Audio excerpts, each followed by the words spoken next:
ہم سے پہلے اس زمین پر جتنی بھی امتیں گزریں ان امتوں کو اللہ نے مختلف فتنوں سے آزمایا، جن میں کبھی کبھار وہ امتیں کامیاب ہو جاتی اور کبھی کبھار ان فتنوں میں ناکام ہو کر وہ امتیں اللہ کے عذاب کا شکار ہو جاتی۔ اسی طرح امت محمدیہ کی تقدیر میں بھی ایک آزمائش اور فتنہ لکھ دیا گیا جو قیامت سے پہلے اس زمین پر نمودار ہوگا۔ اس فتنے کے بارے میں کئی انبیاء اکرام نے اپنی امتوں کو آگاہ بھی کیا، جبکہ اسلام کے اندر تو حضرت محمد صلی اللہ علیہ وسلم کی احادیث میں اس فتنے کا ذکر کثرت سے ملتا ہے۔ کئی احادیث مبارکہ میں اس فتنے کی خبر نہایت وضاحت کے ساتھ دی گئی۔ دوستو، اس وحشتناک فتنے کا نام یاجوج ماجوج ہے۔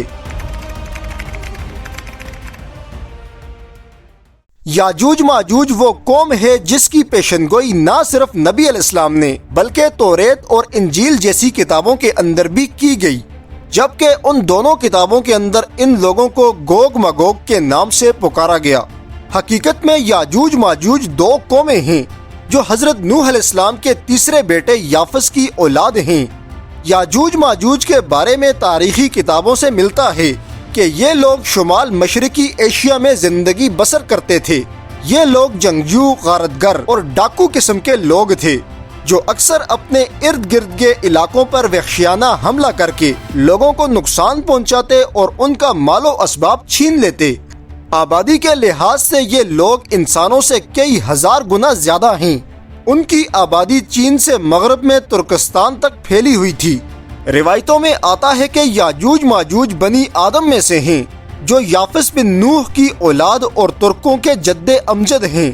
اگر اس وقت یاجوج ماجوج کو زمین پر کھول دیا جائے تو یہ پوری زمین پر تباہی مچا دیں گے اور لوگوں کی معیشت کو تباہ و برباد کر دیں گے۔ یاجوج ماجوج کی عمریں اتنی زیادہ ہوا کرتی تھیں کہ ان میں سے ہر کوئی آدمی اس وقت تک نہیں مرتا تھا جب تک کہ وہ اپنی 1000 یا اس سے زیادہ اولادیں نہ دیکھ لے۔ ان کی شکلیں تہ بتے ڈال کی طرح ہوا کرتی تھیں۔ قد کے اعتبار سے یہ لوگ بہت چھوٹے قد کے تھے جو صنوبر کے درخت کے برابر ہوا کرتے۔ ان کا سب سے لمبا ترین شخص بھی 3 بالشت کا ہوتا تھا۔ یہ جس جاندار کے پاس سے گزرتے تو اسے کھا جاتے تھے۔ بہار کے موسم میں یہ لوگ اپنے غاروں سے نکل کر تمام روح زمین کا سبزہ بھی کھا جاتے تھے۔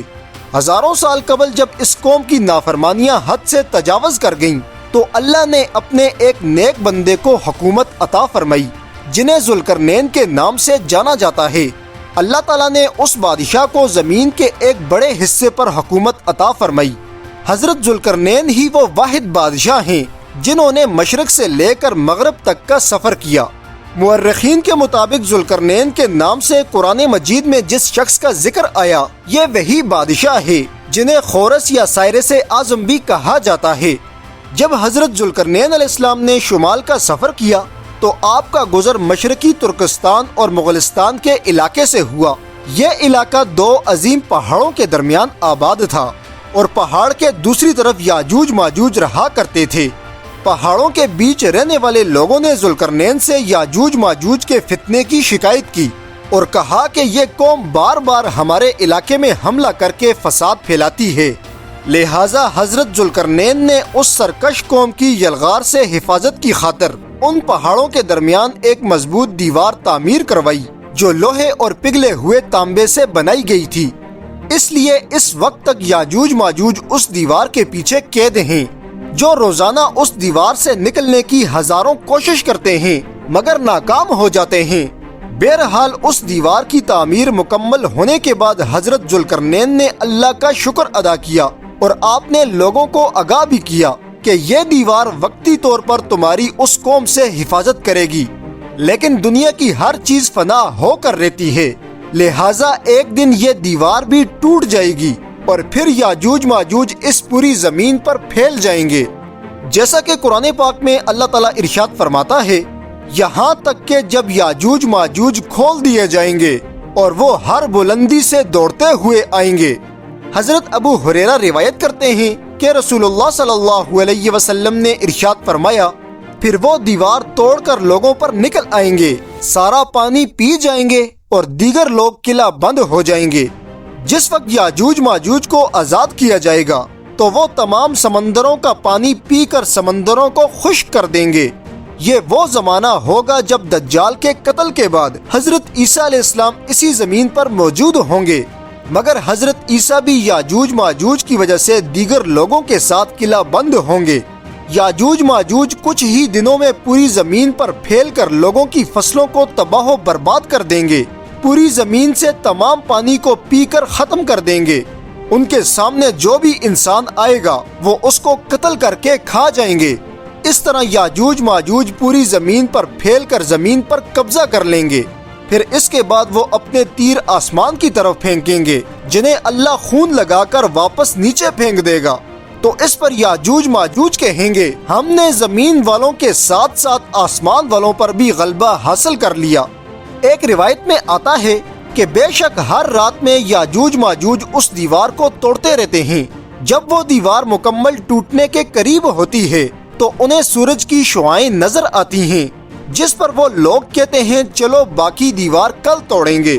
تو اگلے دن اللہ تعالیٰ اس دیوار کو پہلے سے زیادہ مضبوط بنا دیتا ہے، جسے وہ دوبارہ توڑنا شروع کر دیتے ہیں۔ لیکن جس دن ان کی قید کی مدت ختم ہوگی اور اللہ انہیں لوگوں کے سامنے ظاہر کرنا چاہے گا، تو اس دن جب وہ سورج کی شعاعیں دیکھیں گے تو کہیں گے چلو انشاءاللہ باقی کل توڑیں گے۔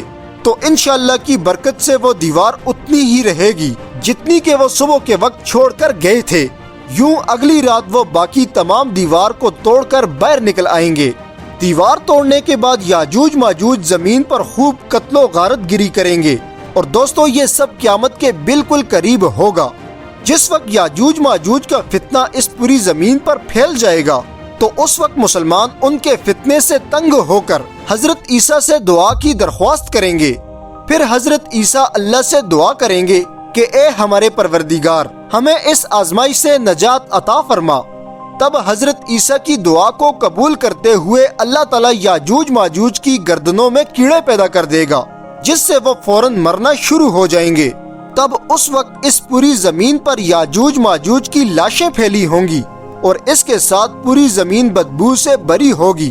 پھر اللہ پاک اس زمین پر ایسے پرندے بھیجے گا جن کے قد اونٹ کے برابر ہوں گے۔ وہ پرندے یاجوج ماجوج کی لاشوں کو اٹھا کر ایک ویران جگہ پھینک دیں گے۔ پھر اس کے بعد اس زمین پر ایک بارش برسائی جائے گی جس سے وہ تمام بدبو ختم ہو جائے گی۔ یوں اس دنیا سے یاجوج ماجوج کا خاتمہ ہو جائے گا۔ دوستو آج کے دور میں مورخین کے مطابق سرزمین قفقاز میں دریائے خزر اور دریائے سیاہ کے درمیان پہاڑوں کا ایک لمبا سلسلہ ہے، جہاں پر ایک بڑی دیوار موجود ہے جو شمال اور جنوب کو ایک دوسرے سے الگ کرتی ہے۔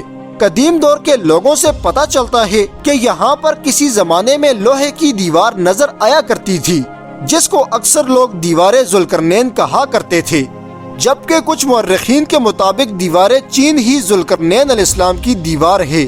حقیقت میں یہ دیوار اس وقت کہاں موجود ہے، اس کا علم صرف اللہ تعالیٰ کی ذات کو ہے۔